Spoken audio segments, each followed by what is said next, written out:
So you would like to know which wheeled cutter to use for making mosaics?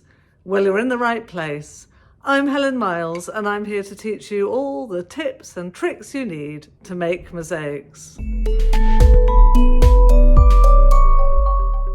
In this video, we're going to be looking at these 4 different wheeled nippers and considering how they perform at cutting glass, smalti and plates.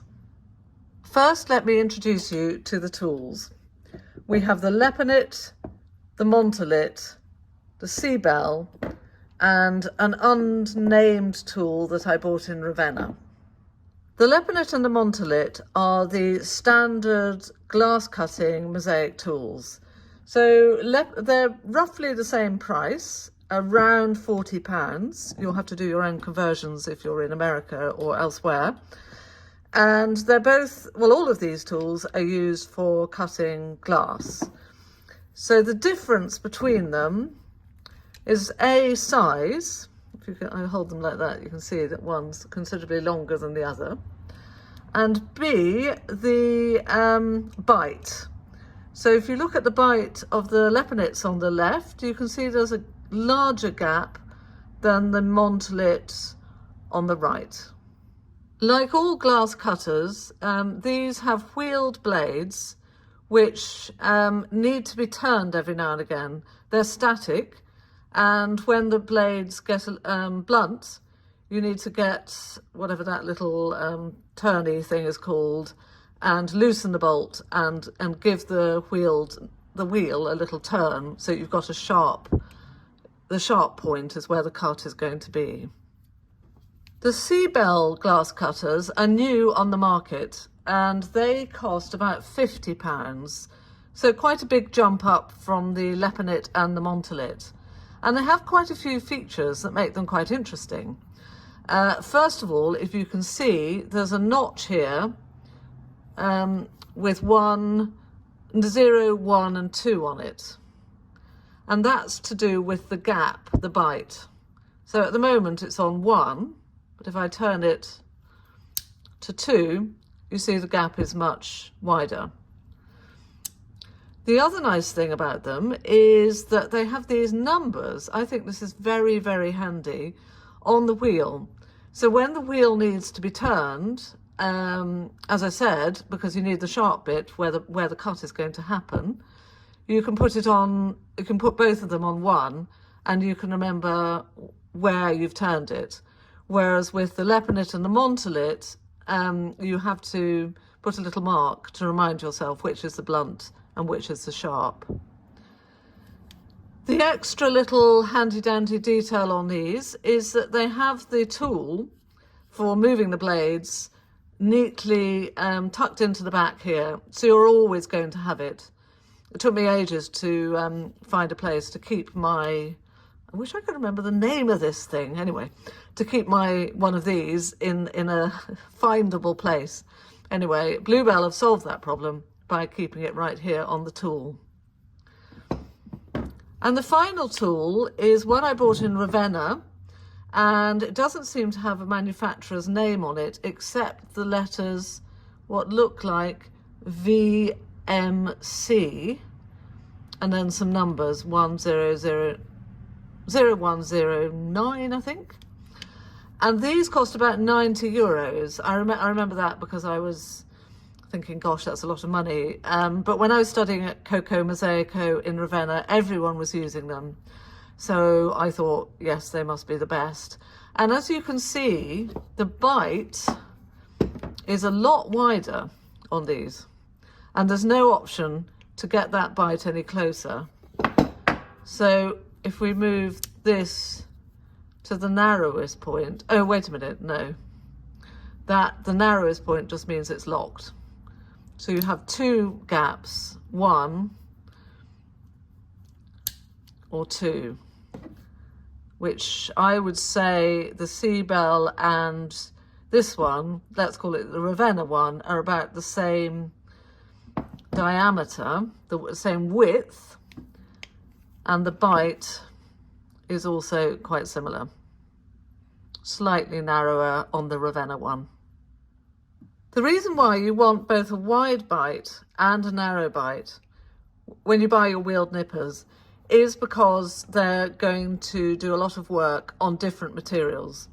So the wheeled nippers are predominantly used for glass. I've seen people using them for ceramic, but I would never do that because the blades will quickly blunt, and compound nippers are perfectly good for ceramic. In fact, they do a great job. So let's just do some cutting with these, the Leponitt. Glass, smalti, and thin, this is porcelain. Great job on each. We'll do the same with the Montolits. Glass tiles, smalti, thin porcelain. Lovely job on each. The Bluebell now. It's on the first setting. Glass, smalti,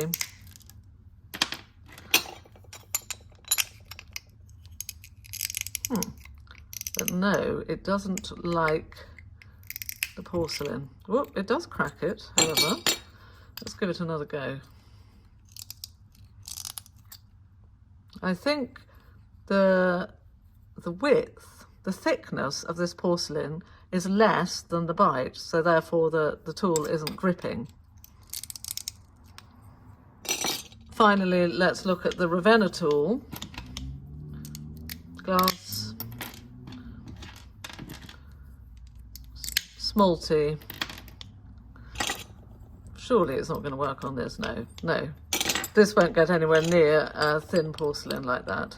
It's not intended for that purpose, so we can't blame it for that. Now let's look at a much thicker bit of smalti. I'll just show you the difference. There's the orange we've been cutting up until now, and there's the blue. So obviously, smalti you mostly cut with hammer and hardy, but sometimes when you've got the size fairly close to the size you want and you're trying to refine it, you do use your nippers as well. So here are the Leponitts, and that won't go anywhere near. You can't get that inside. Here are the Montolits. That will fit inside. Oops, not really. Oh yes, there we go. That did cut quite well. Now it's the turn of the Bluebells on the widest setting, on number 2. Ooh, that just cut through like butter. And another incredibly handy feature about the Bluebell is you've got these rubber rings just behind the blade, which hold the cut bit in place so it doesn't sort of jump away from the tool. Finally, let's look at the Ravenna tool and how it deals with the thick smalti. Again, does a great job. In summary, here are our four tools again. Montolit, great all-rounder, got a pretty wide gap and a pretty narrow bite, but its gap is not wide enough to do really thick smalti. The Montolit, the same again, except it's got a very narrow bite, so it can do up to the thinnest type of glass, and it can also deal with the very thick smalti. The Bluebell has the adjustable setting, so it can deal with both narrow and wide. However, its bite is there's quite a big gap on the bite, so it can't deal with very narrow, very thin things like plates. And the same for the Ravenna tool. It's got a quite big gap, so the bite won't allow it to cut through thin materials, but it's excellent for fatter materials like thick smalti and generally for smalti. If you were feeling indulgent and were going to get two tools, then I would probably recommend these. I have a great fondness for these. They're a new product on the market and they seem incredibly versatile. I love the fact that you can you can adjust the setting for the gap, that you have the tool handily contained at the back, and you have these plastic rubber rings so that they hold the tile after you've cut. They are a little bit more expensive than the Montolit and the Leponitt, but I think they're well worth it. And the same for these. They're a very good all-round tool, and they have that very close bite so that you can cut anything, even very thin materials. If you like this video and you'd like to see more, then please subscribe below.